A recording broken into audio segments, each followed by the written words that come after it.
Just injury update, and you might have to help me with this. Luke Reimer will be back with us this week, so excited to have Luke back. Other than that, I think we're a pretty healthy team. Deshaun Singletons will still be out,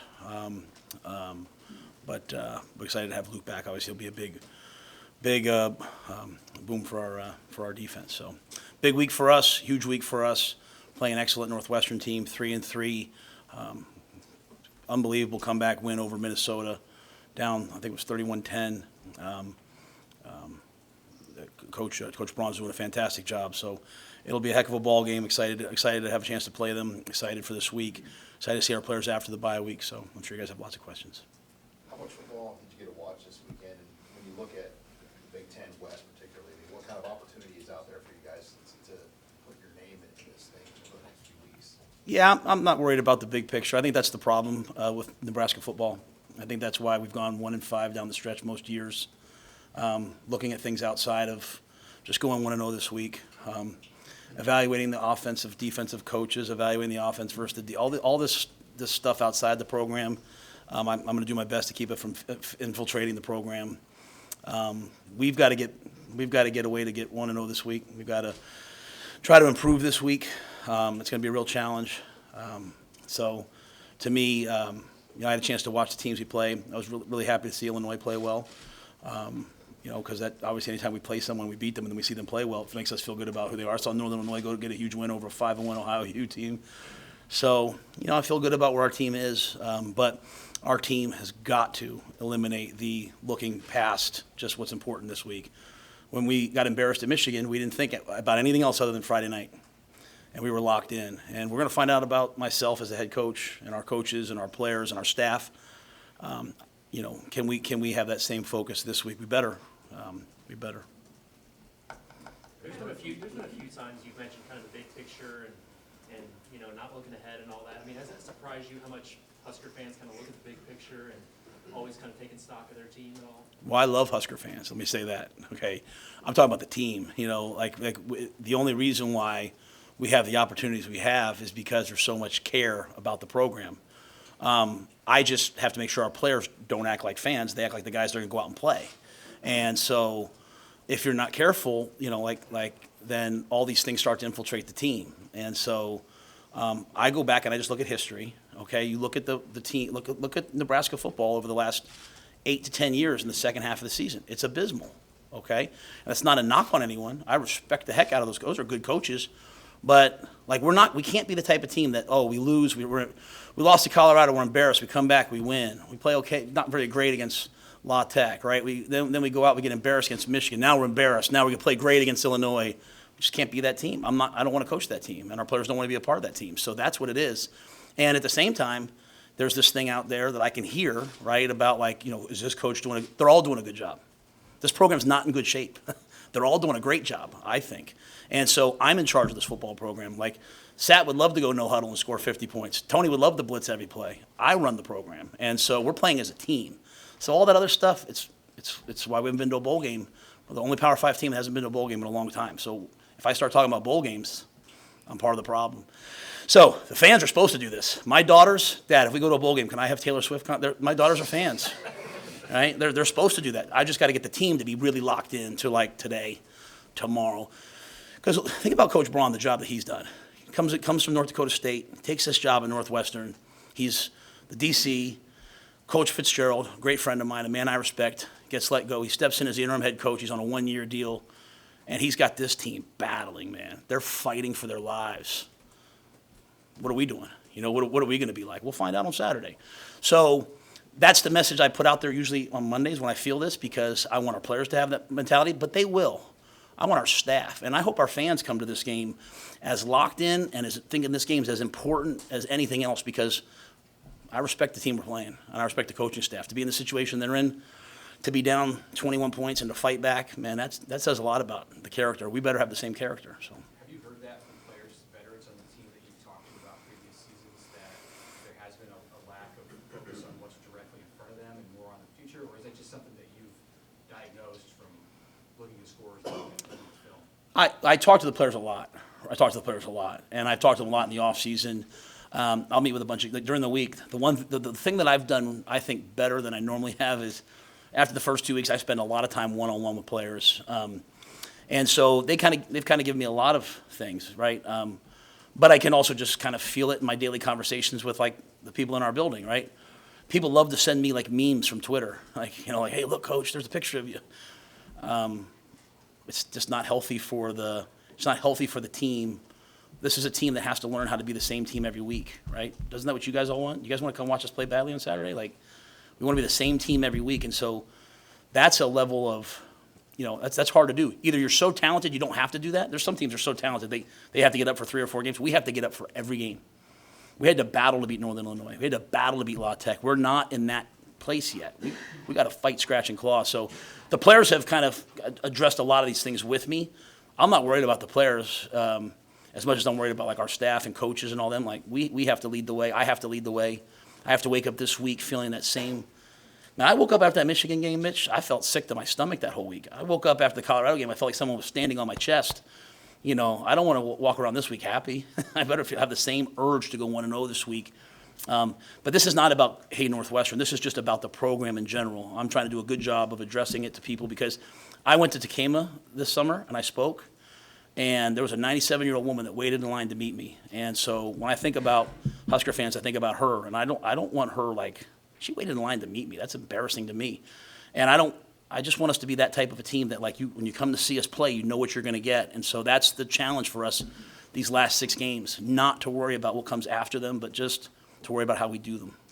Coach, this rivalry between matchup between Northwestern and Nebraska, it's been a lot of close games in recent years. I mean, have you looked back at some of those close games? Yeah, I watched the 2021 game, and I watched last year's game a lot. I watched both those games a lot, right? I thought what Coach Frost and the offensive staff did 2 years ago was phenomenal. But Martinez was amazing. I mean, a lot of great things happened. They played great defense. Obviously, last year was a hard-fought battle back and forth.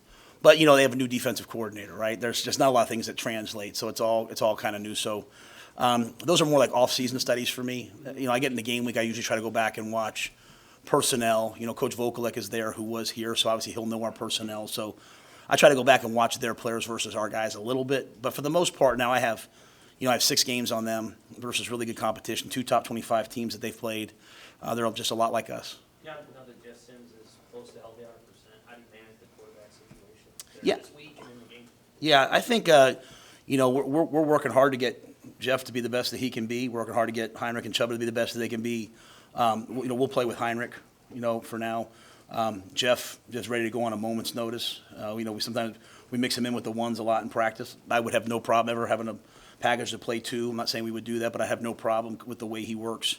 But to me, Heinrich's played well. Heinrich's done some good things, and so he'll be the starter. How much were you able to, in a week, work on maybe improving him, but also improving the things that you guys can do with him and getting plays that help him to be the best he can be? Yeah, I think we were able to go back and really identify what he does well. Because when you build something, you usually build it around who you anticipate the starter to be. And so, hey, what are the things that not only is he comfortable with when you watch the tape, hey, he's doing this pretty well. And then what are some of the plays that we've kind of fell into, like, hey, these are good plays for us. What are the plays that come off that? And at the same time, having to simplify a great deal with a bunch of freshman receivers now going to be playing. So it's kind of this unique, hey, we have, we're down to the 3rd and 4th string tailback to start the year at least, right? We're down to some young wideouts, and we're also, new quarterback. Hey, what do they all do well? And we have enough good players to win with, so just trying to find out what they do well. But I think Heinrich had a really good week last week. He was still a little beat up from that game. That was a hard-fought game. He went out there and battled each day to practice last week. So did Jeff. So I think we have a good feel as a team, right? Like, hey, what do those guys do well? I know you said Emmett felt terrible about that fumble, but he had a couple nice plays before that. What would you say about his progress at that running back spot and maybe what he can do in the second half? Yeah, Emmett can play for us. I think Emmett's a good player. Emmett, we ran a counter with him, and he knifed up the field and got 6 or 8 yards. I mean, I think he shows quickness and toughness and burst. Excellent protection, can catch the football. We just have to protect the football, and he has to protect the football. Obviously, his was on an exchange. It wasn't a pure fumble. So, kind of going back to what Sam just talked about, right? Like, hey, Heinrich wasn't taking a lot of reps with Emmett for a couple weeks, right? Now just getting them kind of synced up together on some of those plays. But Emmett can really help us. In general, is there a points per game threshold that you've identified that it takes to win games in the Big Ten you would feel good about reaching? I would never think about that. When it comes to Like, just so you guys know me, because you're here what I'm like, we were playing Illinois, and I was like, hey, they're not going to move the ball against us today. I don't care if we run the ball every play and punt, and like that's just what you get when I'm coaching. You know, it's 25-mile-an-hour winds. Last thing that can be is a batted ball, right? Like, you know, we're going to play that way. So I want to score one more than the other team. That might be old school and kind of boring nowadays, but it'll result in good things in the long run. Do you hear the narrative that you hear it a lot? I don't know if you hear Big Ten West down is bad. How do you react to that? Do you have any reaction? I have none. Yeah, I mean, this is my first time going through it, and then Big Ten West will be gone next year anyway. So I was a young coach because I don't want you guys to think I'm always just like coach speak. I was a young coach, head coach at Temple, and I sat down at a table at the retreat with all the American Conference coaches were there. George O'Leary, who I really looked up to, was there, and UCF was rolling at the time, and he was going to become the AD. And I was like, yeah, coach, we play. I forget what year it was. I was like, man, we play Penn State, but then we got Cincinnati, and he was like, Matty. And he's like, just play them one at a time. And you hear that? But the teams I thought were going to be really good that year actually were pretty down. And the teams I thought were going to be down that year were really pretty good. And so I think we face good teams each week. I think it's a battle each week. I just think there's always the narrative out there. Like, people watch the Iowa-Wisconsin game and say it's a bad football game or it's an ugly football game. I think it's a beautiful defensive football game. And I see a lot of teams that scored a lot of points early in the season in games this week and not quite scores quite as many points as the year gets on and people catch up and it gets a little colder. So, I was on its way to having another great year. And people are making a big deal about how many points they score. They're scoring one more than their opponent most games. So I think I don't know anything about the Big Ten West other than I'm facing each one each year. And after the year, I'll probably have a better feel for, kind of who everyone is. And then we'll shuffle it up and we'll be going to the West Coast. And I'll do my best to figure that out. Man, what kind of lift does Luke give you, not just performance-wise and maybe leadership? Give me a veteran voice out there. No, Luke is one of the voices. Even before last game, I texted him, on the day of the game, like, hey, bro, I wish you were with us, man. I feel so awful about what happened to him, got MRSA in his arm, and just, got an infection. And, he was like, hey, I already sent a message to the guys. They're ready, coach, He's a voice that the guys listen to. And so when he speaks, I think it goes a long way. And, as a player, he's really going to help us. He's excellent off the ball. And, this is a team, Northwestern, that, can spin it and they can also run it. And they have athletic quarterbacks. So we'll need Luke's athleticism out there. How much do all three of the freshman receivers factor in this week now that you've had some more time and your situation a little better? Yeah, Malachi's a starter. He'll start. The great thing about Malachi is he didn't have much time to think about it. Like, unfortunately, Marcus went down and Malachi had to run out there and play, and so he played well. I mean, he's got things that he does differently that we have to adjust. The things that he loves to do, like we have to factor some of that in. Jalen Lloyd's going to play a ton. Jaden Doss is still kind of in the middle. When you're a freshman receiver and you don't practice for whatever it was, 5, 6, 7 weeks, that's difficult. The other guys practice, but Jalen's ready to go. Malachi's ready to go. And what I saw from them last week, Sean, was I saw them like they showed up last week. They knew, like, okay, it's time to play. Saw Quentin Ives. He showed up. He said, hey, it's time to play. And Jaden showed up too. I'm not sure exactly where Jaden will fall on this whole thing. But the great thing about the last game is, I think Alex Bullock has figured out that he's a really good player. 4th and 3, he makes an unbelievable catch. He makes a great catch on the slant. He's got long speed, and then Ty Hahn made a big play for us. So I think, Heinrich's developing a real rapport with those guys as well. When you're down some skilled players and you have inexperienced quarterback, how much more do you want to lean on your offensive line? How did you feel like that group played over the first 6 games working with you? Yeah, I think our offensive line has gotten better and better and better. I think they are one of the groups that I'm going to speak for them. I think they're one of the groups that's really been scarred they're scarred still by the things that are said about them out there, and they hear it. They probably were hearing it too much and not having a lot of fun playing. And I think that they, in the last 2 weeks, have really kind of gotten past that a little bit. I think they, I just don't. When you run the ball for 200 yards a game, no matter how you get it, like, you don't do that if guys aren't playing well. If tight ends aren't blocking, if guys aren't running. I think the biggest thing that I've seen improvement in is our pass protection. You know, we're getting better and better and better in pass pro. You know, we're not here to throw the ball 45 times a game. So, but you know, we're getting better in those regards. But I like our offensive line. I like, you know, the amount of things that they see, the amount of things that people throw at us because we don't throw it a ton. You know, the amount they blitz us. They are unsung heroes to me. One thing that's changed in college football the last 5 years is the presence of pro football focused scores, and they haven't always scored well in that area, the offensive linemen. How much have you had to tell them is, hey, push that out, not worry about it, don't listen to the noise about what your grades are on some website? Yeah, I just say this: if you go back and listen to anything I've said when I was in the NFL, I talked about that being the number one thing that affects players in the National Football League, is those grades, because people listen to them, right?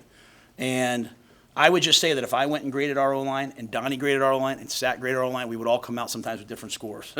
So I'm not going to listen to other people, and I mean that with the greatest deal of respect, you know. So I don't look at the grades of other teams. I don't say like, oh, well, this guy, let's go after this guy. He's a 64. So it's just one more cottage industry built up around the sport. You know what I'm saying? Like, and they've done a good job. And we use PFF for like video and stuff. Like we use it, like it's amazing what they do in terms of like, hey, show me every pass thrown to the left quadrant on 3rd and 7. I'm like a geek on that stuff. But in terms of the scores, you know, the qualitative data, I'm not going to pay attention to that. Again, I mean, don't we just want our players to go out there and fight to play? Like, I struggle with, you can tell, I'm always going to defend my players and my coaches. I struggle with the fact that, like, these players are here to get Nebraska football over the hump because it hasn't been over the hump, and these coaches are here. Like, when I go in for my heart exam and my doctor tells me I have calcium, I don't yell at the heart doctor. You know what I'm saying? I don't yell at the guy trying to fix the problem. So why would anyone say anything bad about the kids that are out there playing to try to get us back to a bowl game? Why would anyone say anything about the coaches that are trying? Like, that's crazy to me. So I see the impact it has on young people. It's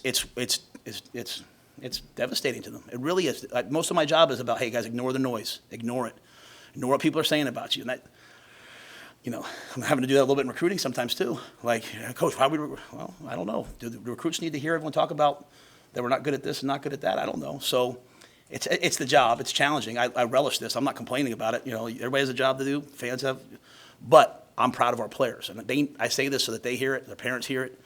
And a PFF score does not determine who they are. You know, Ethan Piper's out there playing with a broken hand, right? He's pass protected number 4 from Illinois, who's going to be a first-round draft pick with a broken hand, and we won the game. I'd hug the guy, not grade him. When you get a chance, paragraph, or why are grades, like when you say you, Sat, might have different grades, why? Why the disparity? Because it's one thing to say like, hey, he's supposed to down block and he did, and he gets a minus for that, right? But like, you know how hard it's hard to move. It's hard to move people in football, right? Like they get on they're on scholarship too. So, you know, like it's all just subjective. You know what I'm saying? It's just it's a moving target. You know, it's just subjective. So if I don't trust myself enough to do it all the time, like I know what I kind of see, and I'm like, hey Donnie, we want this here. Hey Sat, we want this here. Hey Tony. If I can't do it, then I'm certainly not going to listen to anybody else. You know, I mean, I live this. I don't do anything else but this. And occasionally a girls' volleyball game with my daughters. Like, this is all I do. So it's just really subjective. And again, it makes for great theater. I want our players walking in this building thinking about going 1-0 and worrying about what their teammates think and what they think. At the same time, I want us to go out there and have an unbelievable crowd on Saturday that's proud of the way we play. They just can't live your life on Twitter. Like you said, you've been locked in here pretty good for 3 months at least. Late last week, you did get to go out and see some schools, see some kids. What was that experience like for you to get back out among people, and how were you and your coaches received? Oh, I mean, people are unbelievable to us. You know, I mean, people are. I mean, everywhere I go, people seem to be grateful for like, hey, that we're working hard to get the program back on track, right, and get us moving in the right direction. So like, you feel that everywhere. You know, we went to a game in Omaha, went up to Western Iowa, then I went out to Ainsworth, and I went out to Ainsworth with a windbreaker. It was 34 degrees, so I went to the Western store there, And the gentleman owns a store, obviously Husker fan, comes to the games every week, helped me get fitted for a nice parka and hat, and went to the game. And I mean, you know, I saw Ainsworth play Boyd County, and people are everywhere. And I took, you know, little kids are coming up, they're fired up, you know. So I'm glad we won the Illinois game before I went out on the road because a lot of people were pretty fired up about that game. But even if we hadn't, you know, it always goes back to me talking about going to Tacoma, going to Ainsworth, going to the places I've been, like how much people care and how much we want to do a good job for them. But yeah, there was a really, really unbelievably positive vibe out there. And along those lines, so you're getting to the time of the year where your seniors that you've recruited are putting stuff on film. You know, other schools might get interested in them. Bring them in for visits. Not as it relates to anybody specific who you're recruiting or who's committed to you, but how do you approach that with kids that are committed to you if they want to engage with another school, take another visit, have conversations? Yeah, sorry. First of all, we're not. I have this thing. You never get mad because you have to recruit somebody, right? So we're like, I didn't just take this job. I'm sure you guys have had other opportunities. You've looked at other jobs before. So I only want people to come here if they really want to be here, because I know what we're going to demand of them, but I also know what we're going to pour into them. And so I want people to come here eyes wide open. So you have to understand that sometimes you fall in like two tiers. There's guys that like, hey, we'll wait till signing day 4, and you know what I mean? Like, hey, we're going to battle for you till the very end. And then as numbers crunches happen and things like that, there's some guys that like, hey, if you want to look around, then just move on. We're going to, so. But when it comes to players that like, we know can really help us, they've got to look. They've got to do their due diligence, because when they come here, I want them locked in here. I want them here for the long haul, and I want them here for the right reasons. But we're not second to anybody, and we're not backing down from anybody in recruiting. Recruiting is a lot different now, right? There's different things tied to it sometimes. But when it comes down to just where a player wants to go, I have no problem. When players have called me and said, hey, Coach, I'm going to go visit this game or go visit this school, I said, have a great time. Have a good time, If they're thinking about, sometimes it goes a little further than that, then I have to make decisions. The thing that's going to be hard for us is, not hard, but a lot of our seniors, a lot of our guys that have COVID years are having really, really good experiences. Reimer Johnson the other day, if we can, he's going to come back for his 6th year. Like a guy that when I got here, people weren't sure if he'd even stick around for this year. He wants to come back for his 6th year. So we treat players really well. We care greatly about them, and we also push them. And so a lot of guys aren't going to want to leave the program. Like Marcus, Washington said, Coach, is there any way I can get an extra year? I said, man, you were dying to get out of here, and now you don't want to leave. I love Marcus Washington. So we'll have to figure some things out roster-wise, as we move forward, because guys aren't, some guys will want to move on, some guys will want to stay, and I think that's a really good thing. But yeah, we're not afraid to recruit. Talking about implementing, going 1-0 every single week. How have you seen that grow within your team since the beginning of the season? I hear them say it, right? I hear them say it. I see the way that they work. We work in a way that sometimes I can see them be like, hey, Coach, how do we sustain this early on? And now I can see them start to be like, we can sustain this. And I will try to do a good job as the year goes on. I'll cut back. I'm not foolish, right? But I see them just kind of understanding like, hey, it's about us. It's not about the opposing team, right? It's about us and the way we play. We expect that the other team that we face is going to play well. We know Northwestern is going to play well. We know Northwestern after a bye week is going to have things for us we haven't seen on offense, defense, and special teams. So we've got to be prepared for everything. So I just think their work ethic and the amount of time they spend in here, their willingness to move, like when Chief Borders moves from Jack to D-line out of blind faith, when I say, hey, I think this would be a good move for you. Like, hey, Jamari move. When guys start doing those things, because it just shows faith in the process. And but I think just the way they practice and the way their attention to detail. I'm excited to see them get in here tonight and see what they're like tonight. I'm hoping that they're very, very locked in, which I expect that they will be. One or two more. You seem to always have liked this team's effort, but did that Sunday practice right after Michigan show another notch? Because you said after the game, you asked them, like, was it worth it? They all said yes, and then you put the ball down and competed during the bye week, it sounded like, and all that. Yeah, so the issue in the Michigan game was not effort to me. The issue in the Michigan game was kind of when I talk about it here, what I'm battling in the program, I'm not afraid to say it out loud, is like when things go well for us early, I know we're going to play well. When things don't go well for us early, I'm kind of anxious to see how we respond. They make those TV shows, and they send it to me to see if it's okay. They have made one from Illinois. I haven't wanted to put it out yet, and I don't know if they will or won't. But in that pregame speech, it's kind of funny. I said to them, I said, hey, I know you'll fight if we're up 14-0, but how are you going to fight if we're down 14-0? How are you going to fight if the ball's on the 1 yard line? Not knowing that 8 minutes later the ball would be on the 1 yard line. That play to me was a pivotal turning point in this team's growth and development. That they were just in the moment. Instead of feeling sad that they just drove the ball down, they went out there and they just played. And so it wasn't effort as much as it was just like, hey, like, what's next? Like, play the next play. Just keep playing. And that's what I'm talking about. Like, don't worry about what happens at the end of the year. Don't worry about what people are saying about you. Don't worry about the score. Just play football. You're a Cornhusker. Play football. And that's easier said than done, though. This is the process. But once we figure this out, we're going to be a good team. And we're going to be a good team for a while because it's not built on some teams that everybody talked a lot about. I watch a lot of football. I will say this about the teams. Some teams that everybody talked a lot about, I see them on the sideline. They don't, I see them in the middle of some adversity. Maybe they didn't have early adversity. I saw a lot of teams in college football crack a little bit, like on Saturday, right? Like just different teams, right?